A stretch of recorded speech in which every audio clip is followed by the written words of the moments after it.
पहले भी बता चुके हैं कि फ्रिज के अंदर हमारा मैकेनिकल और इलेक्ट्रिकल दोनों सिस्टम होते हैं, जिसके द्वारा फ्रिज हमारा कूलिंग करता है। तो मैकेनिकल सिस्टम के अंतर्गत आप सबको हम बताए थे कि 5 पार्ट होते हैं, जैसे कंप्रेसर हो गया, कंडेंसर हो गया, फिल्टर हो गया, कैपिलरी ट्यूब हो गया और फ्रीजर होता है। तो आज हम प्रैक्टिकली के लिए आप सबके सामने फ्रिज लेकर के आए हैं और बताते हैं आप सबको कि कौन सा पार्ट कहाँ पर लगा हुआ है। सबसे पहले अगर हम कंप्रेसर की बात करें तो देखो ये हमारा कंप्रेसर रखा हुआ है।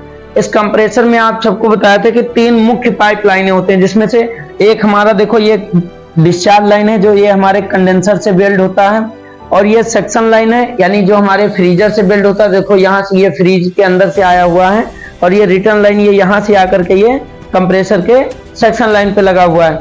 और ये चार्ज लाइन में देखो ये यहाँ पे एक पिन वाल्व लगा हुआ है, पिन वाल्व के जरिए इस लाइन को ब्लॉक कर दिया गया है।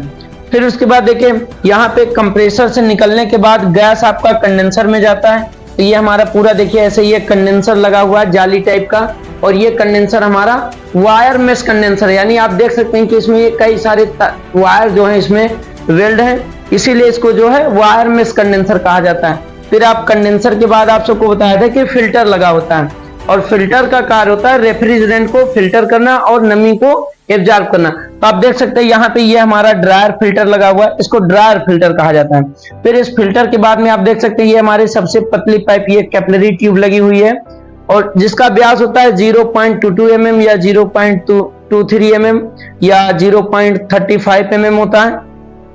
उसके बाद में कैपिलरी ट्यूब सीधा हमारा चला जाता है फ्रीजर में, और फिर फ्रीजर से रिटर्न आता है।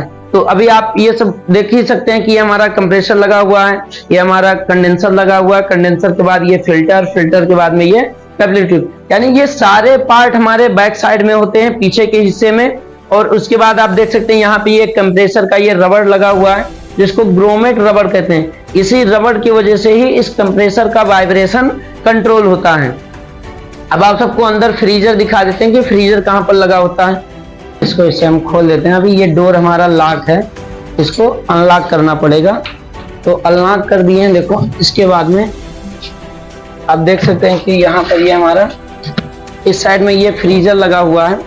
अभी ये थोड़ा इस फ्रीज को सेकंड हैंड लेकर के आए हैं आप सबको प्रैक्टिकली दिखाने के लिए। अभी ये इसको धुले वगैरह नहीं है, तो अभी इसको धुल वगैरह करके साफ कर देंगे। आप देख सकते हैं कि ये हमारा फ्रीजर लगा हुआ है। ऐसे फ्रीजर में ही हमारा उधर से कैपिलरी ट्यूब आता है, और कैपिलरी ट्यूब इधर से फिर ये सेक्शन लाइन के द्वारा रिटर्न होता है, और इसी फ्रीजर में ये हमारा मेन कूलिंग का काम होता है। तो ये भी हमारा फ्रीजर लगा हुआ है। ये आप देख सकते हैं ये जाली टाइप का ये शेल्फ लगा हुआ है, और ये डीप ट्रे लगा हुआ है।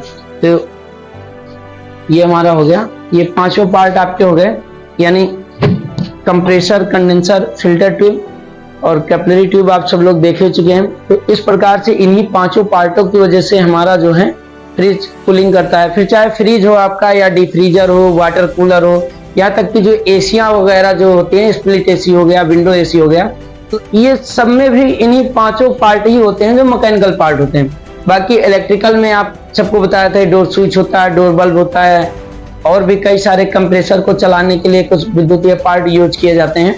तो आप सबको फिर हम अगली वीडियो में बताएंगे कि इसमें इलेक्ट्रिकल पार्ट में कौन कौन सा ऐसा पार्ट लगा होता है, इसकी वजह से जैसे हमारा समझ आने के लिए बता देते हैं, जैसे डोर स्विच हो गया, डोर बल्ब हो गया। इन सभी पार्टों को हम आप सबको अगली वीडियो में दिखाएंगे कि कौन कौन सा पार्ट आखिर लगा कहाँ पे होता है।